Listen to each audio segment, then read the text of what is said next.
भारत तक अब नए अंदाज में।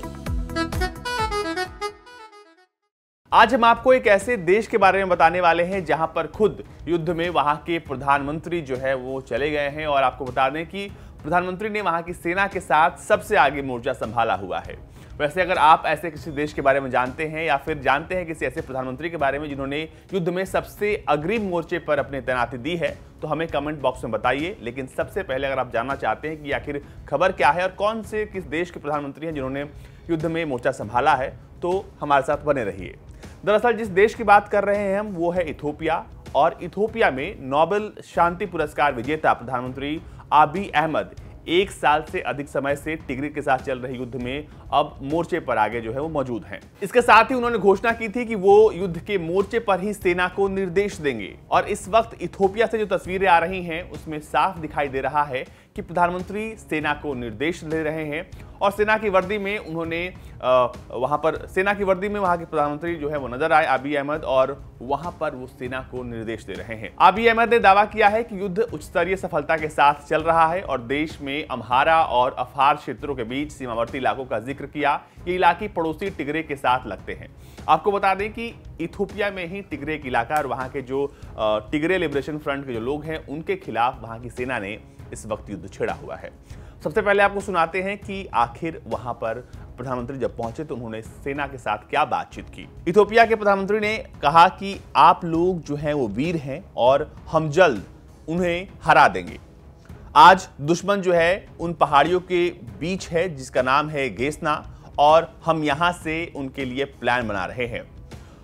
हम धीरे धीरे उनको खत्म कर देंगे। उन्होंने अपने सैनिकों से यह गुजारिश की कि वो टिग्रे आर्मी को खत्म कर दे। जी हां, एक ऐसा प्रधानमंत्री जिसे नोबेल पुरस्कार शांति के लिए मिला हो, लेकिन अब वो युद्ध के सबसे अग्रिम मोर्चे पर खड़ा है और वो निर्देश दे रहा है दुश्मनों के खात्मे का। इथोपियन प्राइम मिनिस्टर कहते हैं कि टिग्रे आर्मी के लोग पत्तों की तरह गिर रहे हैं और उन्हें पता है कि वो हार चुके हैं और वो अब जल्द ही सरेंडर करेंगे। अपनी सेना का मनोबल बढ़ाते हुए कहते हैं कि आप लोग हीरो हैं। आज देश जिस स्थिति में है या फिर जिस स्थिति में लोग अच्छे से रह रहे हैं उसके लिए सिर्फ और सिर्फ आप लोग की वजह से हो रहा है ये सब कुछ, और ये आप ही लोग हैं जिसकी वजह से जो इथोपियन कंट्री का जो एग्जिस्टेंस है वो अभी तक है। इसके अलावा आप ठंडे मौसम में हर दुख झेल कर सोते हैं बाहर, तब जाकर इथोपिया के लोग जो हैं आराम से अपने घरों में सो पाते हैं। दुश्मन हार चुका है और ईस्ट कमांड ने अपनी अनइमेजिनेबल विक्ट्री जो है उसे सिक्योर कर ली है, और हम जल्द ही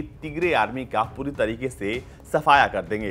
दरअसल इथोपिया की सरकार ने कहा है कि प्रधानमंत्री अबी अहमद देश के साल भर चलने वाले युद्ध की कमान संभालने के लिए युद्ध के मैदान में गए हैं, और देश को चलाने से जुड़े दैनिक कामकाज का दायित्व उप प्रधानमंत्री को सौंप दिया गया है। सरकार के प्रवक्ता लेगेस तुलू ने संवाददाताओं को बताया है कि प्रधानमंत्री जो है युद्ध क्षेत्र में चल गए हैं, और हालांकि उन्होंने उनके ठिकाने का विवरण नहीं दिया है। उन्होंने बताया है कि उप प्रधानमंत्री डेमेक मैकनॉन दिन प्रतिदिन के सरकारी कामकाज का ब्यौरा रखेंगे, वही देखेंगे सब कुछ जो भी देश में हो रहा होगा। इसके अलावा आपको बता दें कि इथोपिया जो है अफ्रीका के दूसरे सबसे अधिक आबादी वाले देशों में से एक है, और देश में युद्ध के अनुमान के मुताबिक लगभग हजारों लोगों की जान अब तक जा चुकी है।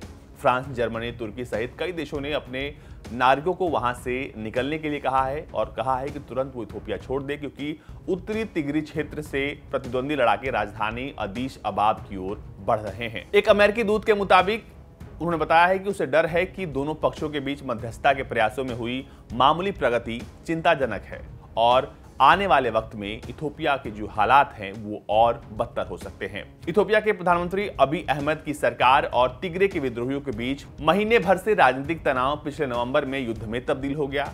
तिग्रे नेताओं का इथोपिया की सरकार में कभी दबदबा रहा है। इससे करीब 3 हफ्ते पहले खबर आई थी कि तिग्रे क्षेत्र पर कब्जे के बाद वहां आतंक मचाने वाले विद्रोहियों ने रणनीतिक रूप से महत्वपूर्ण 2 शहरों देसी और कॉम बॉलचाक पर भी कब्जा कर लिया था, जिसके बाद उन्होंने राजधानी अदीस अबाबा की तरफ बढ़ना शुरू कर दिया है। दरअसल तिग्रे पीपुल्स लिबरेशन फ्रंट ने सेना के शिविरों पर भी हमला किया था, जिसके जवाब में नवंबर 2020 में प्रधानमंत्री अबी अहमद ने सैनिकों को तिग्रे क्षेत्र में भेजा।